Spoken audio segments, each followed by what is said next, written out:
Canada ਦੇ ਪ੍ਰਧਾਨ ਮੰਤਰੀ ਮਾਨਯੋਗ ਸਟੀਫਨ ਹਾਰਪਰ ਪਿਛਲੇ ਸਮੇਂ ਦੇ ਦੌਰਾਨ 3 ਵਾਰੀ ਹਿੰਦੁਸਤਾਨ ਦੇ ਫੇਰੀ 'ਤੇ ਜਾ ਕੇ ਆਏ ਨੇ, ਜਿੱਥੇ ਉਹਨਾਂ ਨੇ ਵੱਖ-ਵੱਖ ਭਾਰਤ ਅਤੇ ਕੈਨੇਡਾ ਦੇ ਨਾਲ ਸਮਝੌਤੇ ਕੀਤੇ ਨੇ। ਉਹ ਸਮਝੌਤੇ ਕਿੱਥੋਂ ਤੱਕ ਪਹੁੰਚੇ ਨੇ ਅਤੇ ਉਹਨਾਂ ਦੀ ਕੀ ਫੋਲੋਅਪ ਹੋ ਰਹੀ ਆ, ਇਸ ਬਾਰੇ ਗੱਲਬਾਤ ਕਰਨ ਲਈ ਸਾਡੇ ਸਟੂਡੀਓ 'ਤੇ ਹਾਜ਼ਰ ਨੇ ਕੈਨੇਡਾ ਦੇ ਮਾਨਯੋਗ minister of states multiculturalism Tim Uppal ji. ਅਸੀਂ ਉਹਨੂੰ ਜਾਣਨਾ ਚਾਹਾਂਗੇ ਕਿ ਜੋ ਇਹ ਸਮਝੌਤੇ ਹੋਏ ਨੇ ਇਹਨਾਂ ਦੀ ਕੀ ਪੋਜੀਸ਼ਨ ਅੱਜ ਕੱਲ੍ਹ। ਉੱਪਲ ਸਾਹਿਬ, ਤੁਸੀਂ ਜੋ ਪ੍ਰਧਾਨ ਮੰਤਰੀ ਸਾਹਿਬ ਗਏ ਸੀ ਕੈਨੇਡਾ ਤੋਂ ਇੰਡੀਆ 3 ਵਾਰ, ਤੁਸੀਂ ਉਹਨਾਂ ਦੇ ਨਾਲ ਸੀ ਡੈਲੀਗੇਸ਼ਨ ਦੇ ਵਿੱਚ। ਉਹ ਜਿਹੜੇ ਵੱਖ-ਵੱਖ ਸਮਝੌਤੇ ਹੋਏ ਸੀ ਉਹਨਾਂ ਦੀ ਕੀ ਸਿਚੁਏਸ਼ਨ, ਕਿੱਥੋਂ ਤੱਕ ਪਹੁੰਚੇ ਨੇ ਜੀ ਉਹ? ਹਾਂਜੀ, ਪ੍ਰਾਈਮ ਮਿਨਿਸਟਰ ਸਟੀਵਨ ਹਾਰਪਰ ਜਦੋਂ ਇੰਡੀਆ ਜਾ ਕੇ ਆਏ ਨੇ, ਪਹਿਲੀ ਵਾਰ ਜੋ ਜਾ ਕੇ ਆਏ ਸੀ ਕਿ ਵੀ ਹੈਡ ਬੇਸਿਕਲੀ ਸਟੱਡੀ ਗਰੁੱਪ ਸ਼ੁਰੂ ਕੀਤੀ ਸੀ ਵੀ ਕੈਨੇਡਾ ਅਤੇ ਇੰਡੀਆ ਦੇ ਵਿੱਚ ਜਿਹੜੇ ਓਪਰਚੁਨਿਟੀਜ਼ ਕੀ ਨੇ, ਵੀ ਕਿੱਥੋਂ ਅਸੀਂ ਵਧਾ ਸਕਦੇ ਹਾਂ। ਬਿਕੋਜ਼ ਕੁਛ ਟਾਈਮ ਪਹਿਲਾਂ ਜਿਹੜਾ ਕੈਨੇਡਾ ਅਤੇ ਇੰਡੀਆ ਦੀ ਜਿਹੜੀ ਰਿਲੇਸ਼ਨਸ਼ਿਪ ਆ ਬਿਜ਼ਨਸ ਸਾਈਡ ਦੇ ਸਪੈਸ਼ਲੀ, ਉਹ ਇੰਨੀ ਡਿਵੈਲਪ ਨਹੀਂ ਕੀਤੀ ਸੀ। So under this government prime minister Stephen Harper ਨੇ ਕਮਿਟਮੈਂਟ ਕੀਤੀ ਸੀ ਵੀ that we will develop that relationship। ਬਹੁਤ ਸਾਰੇ ਇਹ ਜਿਹੇ ਕਹਿ ਲਓ ਵੀ ਸਪੈਸ਼ਲੀ ਨੈਚੁਰਲ ਰਿਸੋਰਸਿਸ ਸਾਈਡ 'ਤੇ Canada has a lot to offer India ਨੂੰ, ਅਤੇ ਉਸ ਰਿਲੇਸ਼ਨਸ਼ਿਪ ਬਿਲਡ ਕਰਨ ਵਿੱਚ ਜਿੱਥੇ ਇਸ ਵੇਲੇ ਟੂ ਵੇ ਟਰੇਡ $5 ਬਿਲੀਅਨ ਦੇ ਨੇੜੇ ਆ, ਉਹਨੂੰ ਉਸ ਟੂ ਵੇ ਟਰੇਡ ਨੂੰ $15 ਬਿਲੀਅਨ ਦੀ ਕੋਸ਼ਿਸ਼ ਕਰ ਰਹੇ ਹਾਂ in a very short period of time. So where we are right now is ਜਿਹੜੀ ਇੰਡੀਆ ਦੇ ਨਾਲ ਫਰੀ ਟਰੇਡ ਦੀ ਗੱਲ ਚੱਲਦੀ ਆ, it's still on going.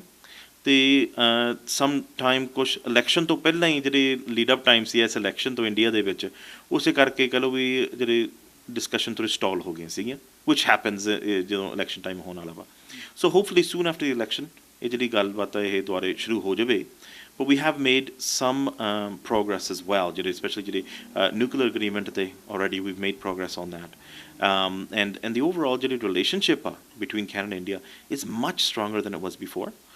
And I had a personal opportunity. Prime Minister Stephen Harper ਦੇ ਨਾਲ ਵੀ ਜਾਣ ਵੀ, ਫਿਰ ਉਸ ਤੋਂ ਬਾਅਦ 'ਚ ਵੀ ਜਦੋਂ ਮੈਂ ਜਾ ਕੇ ਆਏ ਹਾਂ, we went with a business delegation, had a very good discussion with businesses there, government there, to how we can build this relationship, ਵੀ ਇਸ ਤੋਂ ਜ਼ਿਆਦਾ ਵੀ ਬਿਜ਼ਨਸ ਟ੍ਰੇਡ ਕਿਵੇਂ ਕਰ ਸਕਦੇ ਹਾਂ। And I think it will result in thousands of jobs Canada ਵਾਸਤੇ, but also thousands of jobs in India as well। ਜੋ Canada ਸਰਕਾਰ ਆ ਉਹ ਹਰ 2 ਮਹੀਨੇ ਬਾਅਦ 4 ਮਹੀਨੇ ਬਾਅਦ ਸਿਟੀਜ਼ਨਸ਼ਿਪ ਐਂਡ ਇਮੀਗ੍ਰੇਸ਼ਨ ਦੇ ਵਿੱਚ ਚੇਂਜਸ ਕਰਦੀ ਰਹਿੰਦੀ ਆ, ਅਤੇ ਬਹੁਤ ਨਿਯਮ ਜਿਹੜੇ ਸਖਤ ਕੀਤੇ ਜਾ ਰਹੇ ਨੇ ਤਾਂ ਕਿ ਬਹੁਤ ਨਵੇਂ ਇਮੀਗ੍ਰੈਂਟਸ ਪੇਰੈਂਟਸ ਨਾ ਆ ਸਕਣ। ਇਹਦਾ ਕੀ ਕਾਰਨ ਆ ਅਤੇ ਤੁਸੀਂ ਇਸ ਦੇ ਬਾਰੇ ਕੀ ਪਾਰਲੀਮੈਂਟ ਦੇ ਆਵਾਜ਼ ਉਠਾ ਰਹੇ ਜੇ? ਦੇਖੋ ਜੀ, ਚੇਂਜਸ ਜ਼ਰੂਰ ਆ ਰਹੀਆਂ ਬਿਕਾਜ਼ ਵੀ ਆਰ ਟਰਾਈੰਗ ਟੂ ਵੀ ਜਿਹੜਾ ਪੁਰਾਣਾ ਸਿਸਟਮ ਆ ਉਹਨੂੰ ਫਿਕਸ ਕਰਨ ਦੀ ਕੋਸ਼ਿਸ਼ ਕਰ ਰਹੇ ਹਾਂ। ਜਿਹੜਾ ਪੁਰਾਣਾ ਸਿਸਟਮ ਆ it was set up really unfortunately, ਜਦੋਂ ਉਹਨਾਂ ਨੇ ਬਣਾਇਆ ਸੀਗਾ ਇਹ ਨਹੀਂ ਸੋਚਿਆ ਸੀ ਵੀ ਕੈਨੇਡਾ ਦੇ ਵਿੱਚ ਪਾਪੂਲੇਸ਼ਨ ਜਾਂ ਇਮੀਗ੍ਰੇਸ਼ਨ ਕਿੰਨੀ ਆ ਸਕਦੀ ਆ। ਇਸ ਵੇਲੇ ਅੰਡਰ ਦਿਸ ਗਵਰਨਮੈਂਟ ਸਭ ਤੋਂ ਜ਼ਿਆਦਾ ਇਮੀਗ੍ਰੇਸ਼ਨ, ਸਸਟੇਨਡ ਇਮੀਗ੍ਰੇਸ਼ਨ ਇਸ ਗਵਰਨਮੈਂਟ ਥੱਲੇ ਆ। ਹਿਸਟਰੀ ਦੇ ਹਿਸਾਬ ਦੇ ਨਾਲ ਸਭ ਤੋਂ ਜ਼ਿਆਦਾ ਜਿੰਨੇ ਵੀ ਲੋਕ ਇੱਥੇ ਆਉਂਦੇ ਨੇ firm these countries, and the India, China, Philippines are always leading every year regularly। so ਉਸ ਜਿਹੜੀ ਇੰਨੀ ਇਮੀਗ੍ਰੇਸ਼ਨ ਆ ਰਹੀ ਆ, ਜਿੰਨੇ ਇੱਥੇ ਲੋਕ ਆਏ ਨੇ ਉਹਨਾਂ ਨੇ ਆਪਣੇ ਪੇਰੈਂਟਸ ਵੀ ਸੱਦਣੇ ਆ, ਉਹਨਾਂ ਨੇ ਵਿਆਹ ਵੀ ਕਰਵਾਉਣਾ ਵਾ, ਸੋ ਉਹਨਾਂ ਨੇ ਸਿਟੀਜ਼ਨਸ਼ਿਪ ਵੀ ਲੈਣੀ ਆ। So the system wasn't made for that much of volume. So ਉਸਨੂੰ ਕੁਛ ਹੁਣ ਐਡਜਸਟਮੈਂਟ ਕਰ ਰਹੇ ਹਾਂ ਵੀ ਜਿਹੜੇ ਸਰਵਿਸ ਹੈਗੇ ਆ ਕੈਨੇਡੀਅਨਸ ਲਈ, ਜਿਹੜੇ ਨਵੇਂ ਇਮੀਗ੍ਰੈਂਟ ਨੇ ਉਹਨਾਂ ਨੂੰ ਸਰਵਿਸ ਬੈਟਰ ਪ੍ਰੋਵਾਈਡ ਕੀਤਾ ਜਾਵੇ। ਸੋ ਜਿਹੜੇ ਪੇਰੈਂਟਸ ਐਂਡ ਗ੍ਰੈਂਡ ਪੇਰੈਂਟਸ ਵਾਲੀ ਗੱਲ ਸੀਗੀ, ਉਹਦਾ 8 ਸਾਲ ਦਾ ਤਾਂ ਬੈਕਲੌਗ ਹੋ ਗਿਆ ਸੀ। That's what was happening. So we had to fix the system. ਉਸਨੂੰ ਪੌਜ਼ ਕੀਤਾ, ਜਿਹੜੇ ਬੈਕਲੌਗ ਆ ਉਸਨੂੰ ਪ੍ਰੋਸੈਸ ਕਰਨ ਦੀ ਕੋਸ਼ਿਸ਼ ਕਰ ਰਹੇ ਹਾਂ। And there is record number of parents and grandparents history ਦੇ ਹਿਸਾਬ ਦੇ ਨਾਲ ਜਿੰਨੇ ਪੇਰੈਂਟਸ ਐਂਡ ਗ੍ਰੈਂਡਪੇਰੈਂਟਸ ਪਿਛਲੇ ਸਾਲ ਆਏ ਨੇ ਜਾਂ ਇਸ ਸਾਲ ਆਏ ਜਾਂ ਨੈਕਸਟ ਈਅਰ ਵੀ ਆਉਣਗੇ, ਸਭ ਤੋਂ ਜ਼ਿਆਦਾ ਆਏ ਨੇ। ਸੋ we're trying to process as soon as possible। ਅਤੇ ਹੁਣ ਨਵੇਂ ਐਪਲੀਕੇਸ਼ਨ ਵੀ ਲੈਣ ਲੱਗ ਗਏ।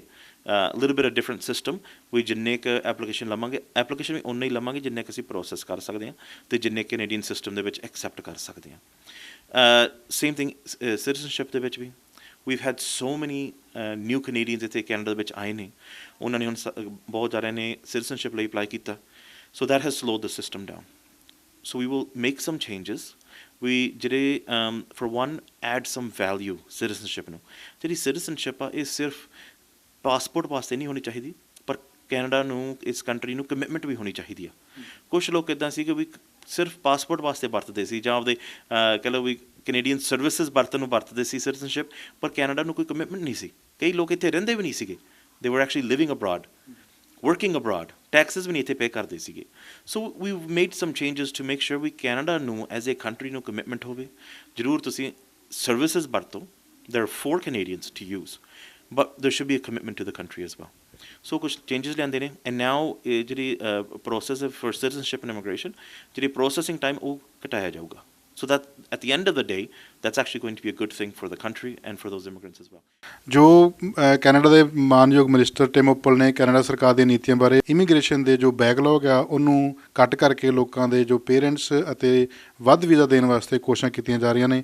ਅਸੀਂ ਆਸ ਕਰਦੇ ਹਾਂ ਕਿ ਇਸ ਦੇ ਨਾਲ ਬਹੁਤ ਸਾਰੇ ਲੋਕ ਲਾਭ ਲੈ ਸਕਣਗੇ। ਗੁਰਪ੍ਰੀਤ ਸਿੰਘ ਮਾੜੀ ਮੇਗਾ, PTC ਨਿਊਜ਼, ਐਡਮਿੰਟਨ, ਕੈਨੇਡਾ।